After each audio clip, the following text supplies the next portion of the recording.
Welcome to today, y'all. We are beating Monster Hunter Rise without using the village at all. It is a villageless run. Now this has a lot of impact on how we hunt. First of all, we can't buy any trap tools, so we have to fully kill every monster, no captures.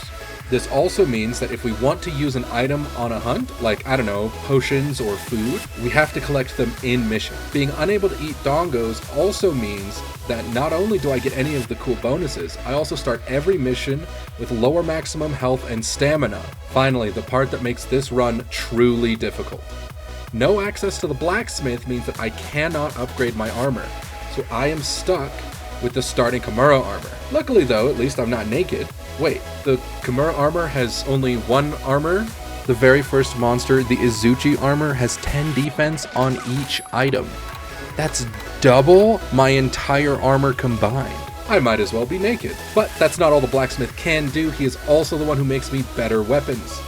Which means, yes, I'm going to be stuck with this yellow sharpness hammer that has only 50 attack.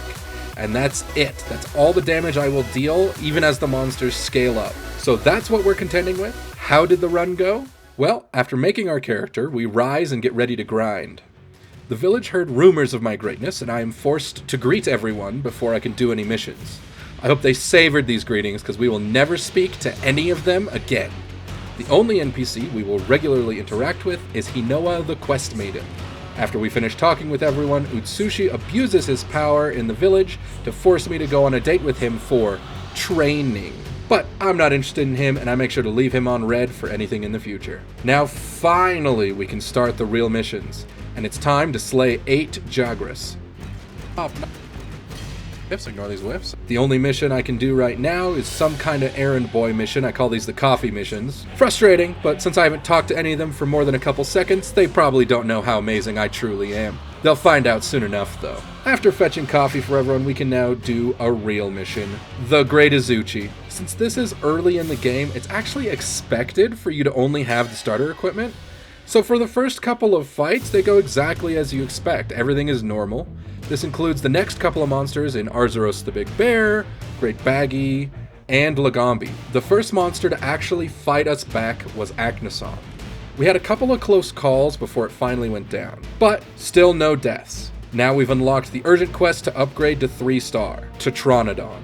During this fight, Lagambi shows up and has a turf war, making it mountable. This is something I had not yet mentioned, but I'd like to talk about wyvern riding. While technically wyvern riding doesn't fall into the rules I set out about the village, I chose not to use wyvern riding for one simple reason. It's too easy. A wyvern ride is always too strong, and it scales to the monster's HP. So I decided I would only use it if I felt I was backed into a corner or it was impossible to actually defeat the next challenge. But with that out of the way, Tetranodon is down and we are on to the next. Upon entering the 3-star quests, we have gone from normal to being at a disadvantage.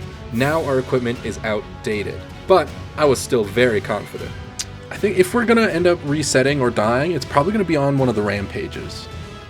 I don't think we're gonna die anywhere but the rampage, as far as like the first death. I don't think anything up until that point is really that dangerous. So first, we start our new rank out by fighting Kulu Yaku. It goes exactly how you think. Kulu's not really a hard monster. Even when you're at disadvantage, it's super easy to destroy him. Well, we get it injured and it flees, so I chase and start taunting it. Wouldn't that just be absolutely insane if there was a hunter running to the exact location you were going to right now as you're trying to sleep and tired and run away? And then just killed you right as you got there? Wouldn't that be absolutely insane, Kulu? And then we clean up. Oh my god. I can't believe my first death was to Kulu Yaku. Unbelievable. My hubris. I'm ashamed.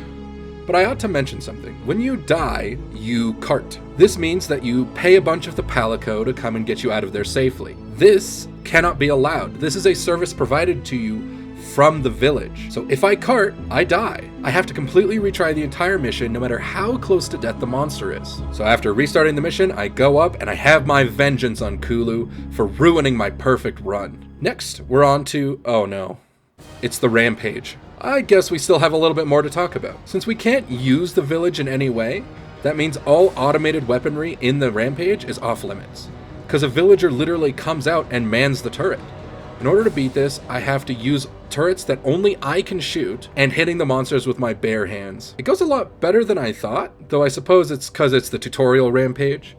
The biggest problem that occurs is that since it's a tutorial, they force me to build every type of thing. Luckily though, I can remove them right after so that the village and auto towers don't actually help me out at all. But then comes the big problem, Elder Fugan. I am forced to bring him out to progress, but I actually can't remove him once I've set him. So the monsters come in and he does his big attack. I tried everything I could to avoid doing this, but it's completely mandatory. There's no way around it. But I'm forced to let Fugan kill 3 Arzuros in the rampage. This left a bad taste in my mouth, and is just another reason that the rampage sucks. Let's move on to another mission so I can get that taste out of my mouth. Great Ragi should be simple and fun, raise these spirits. It goes great until he just boops me with a little snoot, and I explode. This is turning out so much harder than I thought it would. And we're still quite a ways away from winning. It's just time to chill out and add some more respect to the hunts. It may be just a Great Ragi, but I'm also just a single unupgraded man. From here on, we play smart and we play efficient. After collecting ourselves, we try again and we beat Ragi. Then boot up to fight Baroth, which isn't too hard now that we've recomposed ourselves. Then we hit the first wall of the run, Bishatin. Bishatin is strong enough that several of his attacks will just kill me at full health. To add to that, Bishatin is also a fast monster who has ranged attacks as well. It's generally expected that you'll get clipped at least once during a fight, but depending on what you get clipped by, you just die. It takes me a total of 5 attempts to fell this mighty beast. The biggest surprise of the entire run was this next hunt. This is the hardest monster in the entire run other than Magnamalo himself, and it is none other than Tobi Kadachi. Tobi is designed to be fast but not to hit too hard, but with my setup, there's almost no hits that I can survive. This means that I have to play extremely passively and deal what little damage I can. This highly active monster sort of makes me regret selecting the hammer for this challenge. A lot of the moves set a long animation, so it's very easy to get stuck in those, but without using those moves, I also don't deal very much damage. It became very anxiety-inducing fighting this type of monster. After 3 attempts, I double-checked the required missions. I need to do 5 of the 6 to proceed. There's a Somnicanth, a Rathian, a Volvidon, a Basarios, Tobi Kadachi, and Barioth. Since I can only skip one, and I think the choice to skip should definitely be Barioth, I throw myself at Tobi again. 5th time, I finally managed to win. This is practically a hitless run at this point. Exhausted, I decide to go for something a little bit more chill, and I fight Somnicanth. Luckily this time, it actually does end up being as simple as I thought it would be. Next up, it's time to fight the Queen, Rathian, and by this point I've gotten a rhythm down to get good items. So I've started to get things like Might Seeds and Adamant Seeds for good buffs during the fight.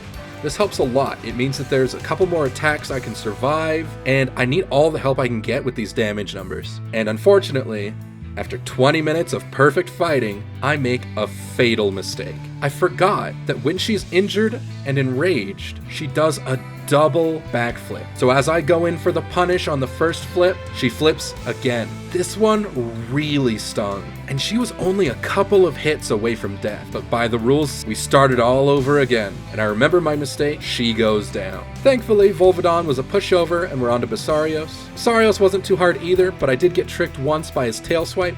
My character did not flinch or react in any way, but my health still went down, which means I was not at full health and I didn't notice. So one other small tap and I ended up finished. Even easy fights can turn around very quickly with any small thing that goes wrong. But with all of those completed, we come to the final boss of the run, Magnamalo. He is the culmination of everything this run has to offer. Any small hiccup is instant death. Every single hit will kill me. He's very fast and has multiple multi-hitting moves. Everything that was hard until now looks like child's play compared to this fight. I had to prepare. Every attempt I end up running in with trap bugs for a stagger. I can use a snow beetle to slow him down when he enrages, a thunder beetle to chain into another KO for damage, a blast toad to get some damage and another knockdown. A lot of the strategy for fighting Magnamalo is based around chaining knockdowns and KOs to actually deal damage. He is so fast and aggressive that I cannot use a single one of my wirebug attacks. Their animations are way too long and I will just get hit. I can't even use the faster of the charged attacks. It is just barely too slow. That leaves me with pretty much one option. All I have time to do is dodge and immediately start charging up a hammer uppercut. This move only takes 2 charge instead of all 3, and the damage it deals is extra KO, meaning it's much more likely to get knockdowns over time. And critically, it is just fast enough that I can dodge whatever attack he does next. The only problem is that it doesn't deal that much damage, and I only get the extra KO damage when I hit his head. So I am living on the edge in constant danger. Not to mention that between all the dodging and charging attacks, my stamina has become a very tight resource. It very quickly became the most attempts I've ever taken.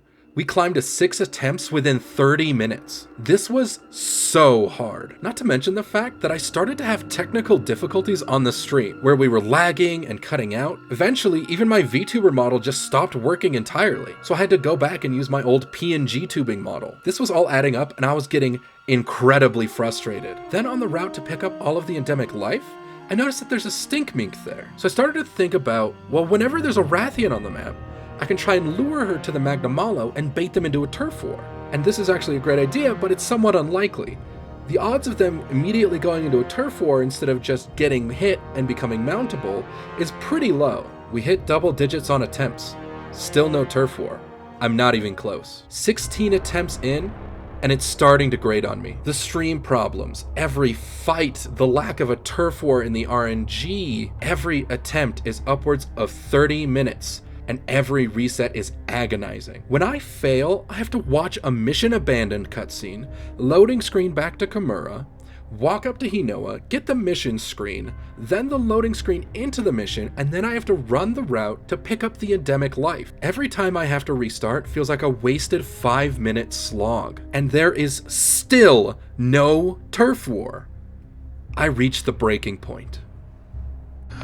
You know what? After all, why not? Why shouldn't I keep it? I did it. I gave into the darkness and Wyvern Road to defeat Magnamalo. I achieved the victory. But it feels kinda hollow.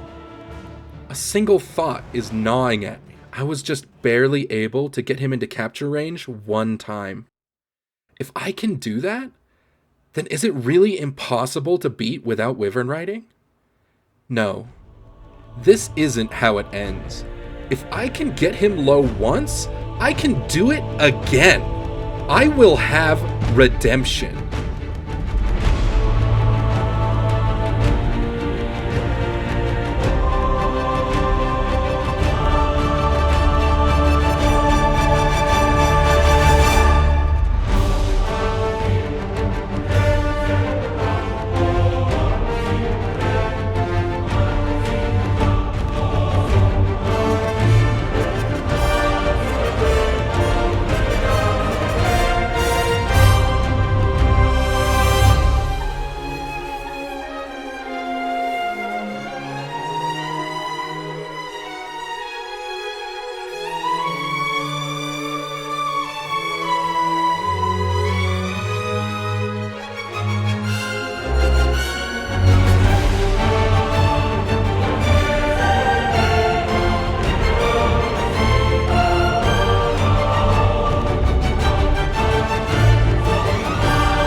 Oh, fucking hell.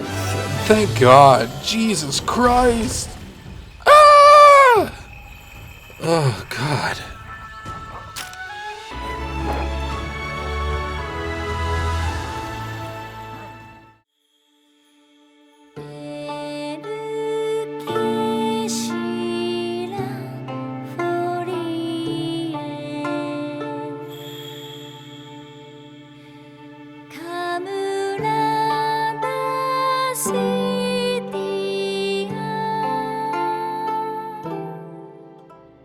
Hey, thank you so much for watching this video. I poured my heart and soul into it, so please let me know how you liked it in the comments. If you wanted to try this challenge out for yourself, make sure to tag me and let me know on Twitter so I can take a look. And make sure to have a wonderful day. I'll catch you in my next stream.